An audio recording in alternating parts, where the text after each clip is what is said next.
Hi, Diana Debbie here from An Ageless Life, and today I would like to talk to you about face mask syndrome. It's kind of a thing, but it may not be what you think it is. It is the name that kind of came up as what happens when people wear face masks all the time. So I'm going to put one on to show you, and many parts of the country are starting to go back into a more normal way of existing. Some of them are not sheltering, many of them are not sheltering in at home as much as they were before. And so they've started opening up stores and those kinds of things. And so what I want to talk today about is what happens when we wear face masks all the time. And so I'm just going to put one on, and I'm going to show you a couple of things that happen with wearing the face mask. And obviously I can't talk with this is on because you can't hear me very well. So I'll put it on and show you.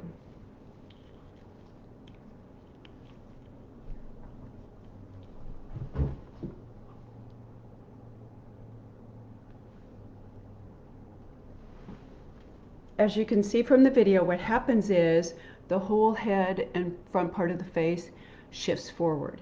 And I call that turtle syndrome because that's exactly what's happening. Just like a turtle sends their head and their body out from where their head out from where their body is, that's exactly what people are doing. And what that does over time, and I've talked to many people over the past week or so that are complaining about having headaches or some tension or soreness in the neck, or even pulling up the shoulders, because that's the next part of what happens is the head goes forward, then the shoulders start coming forward as well. And this can be because they are wearing a mask outside somewhere. It could be that they're wearing a mask inside of a store, but it really changes the way that we move and what it is that we do. So I am going to talk about the second syndrome, or the other thing that I see. And of course, let's go back and look at the first one. It is the turtle syndrome, where basically I've got the mask on. I'm going here because I'm trying to either keep it underneath my glasses, because when I put it under my glasses slip down, or it might be that I'm trying to read something and I'm trying to keep this mask in place. It doesn't matter if you have the mask that's like this, that has the two, or if you have the mask that ties up at the top. We're doing something in order to change the way that we're looking or feeling or reading in order to keep the mask in place. It's not natural for us. We're not used to it. The second syndrome that I see, or second aspect that I see, is baby bird. And I call it baby bird because it's exactly what it reminds me of when a mother bird comes in and she's feeding the babies, and the babies are all doing this thing, and I'll do it from the side, where they put their heads forward and up like this. So you can see the chin is up and they're going this direction. And again, this is in order to keep that face mask in place, going like this and then looking down. We're trying to figure out how to keep this in place while they drive, while you're doing something on a computer, if you're in a place where you're doing the social distancing for work, which many of us are going back to work, and that's what the reality of where we are is. Other times it's when you're at the grocery store. And the other thing that I've noticed is a lot of times people become very inward when they have on a mask. You'll notice if you're in the grocery store, in a store, nobody looks at each other, nobody looks in their eyes. Everybody's got this more downward posture and positioning. And so what we want to be able to do is to reverse some of that. So in order to do that, I'm going to give you a couple of exercises to do in order to offset that. So for turtle, and again, that's the one where the head comes forward like this. You can actually see the head will come forward and then the body starts rounding here. So what we want to do is pretend like we have a double chin, or make a double chin. Not something that we typically want to do or even think about, right? A double chin, I don't want it. But in this case, we really do want to, because we want to be able to stretch and lengthen these muscles in a different way than what we've jammed those vertebrae together like this.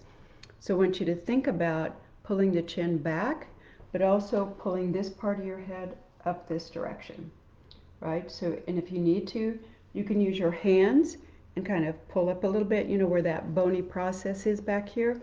Just kind of feel a gentle lift, and just hold this for 5 seconds. I'm breathing the whole time I'm doing that because that helps release the tightness or the tension. And that's one of the things that you can do in order to relieve some of that turtleneck. With regard to baby bird, and baby bird is one where this is up like this and forward. I'm exaggerating it a lot. Usually it's only like this a little bit. It's not as far forward as turtle, but it's up in this direction, is to really start thinking about the jawline. So instead of having the jawline be this direction, right here, we want to take it so it's more here.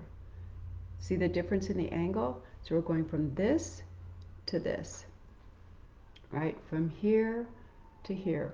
And now I'm going to pretend like I've got somebody pulling on my hair here, and I'm just going to lift up from my head and create space all through here. Just lift up. Or another way you can do it is take your hand, put it on top of your head, on the back part right here, and feel like you're pushing up into that space and breathe. Because again, we don't want to create more tightness and tension in an area that's already congested and doing things that it's not used to and basically is crunched up.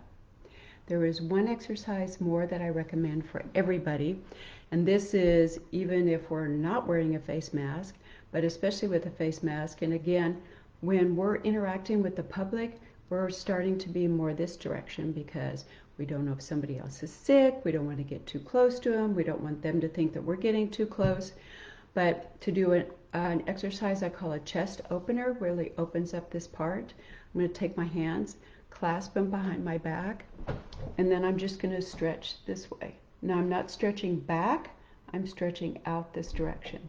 So I create space in here, and I can really feel, and I can move this a little bit this direction and really feel my hands are in this kind of shape in the back. So it's really pulling out this direction.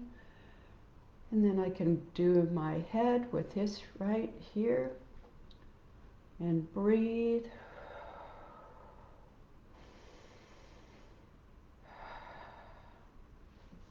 And that's pretty much it. So for you, the challenge is going to be, and I would ask for you to do this a couple times. Let me know how your body feels, what it is that's going on. Try them. It's a great exercise, and like I said, you can do them pretty much anywhere. I've done these in settings where there are other people around and nobody really even notices or pays attention to what it is that you're doing.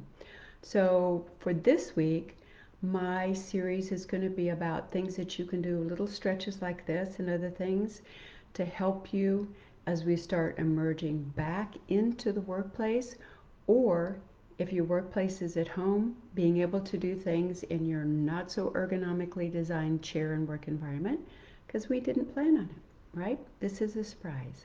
So thanks for joining in, and I will see you on Wednesday. Thanks again. Bye.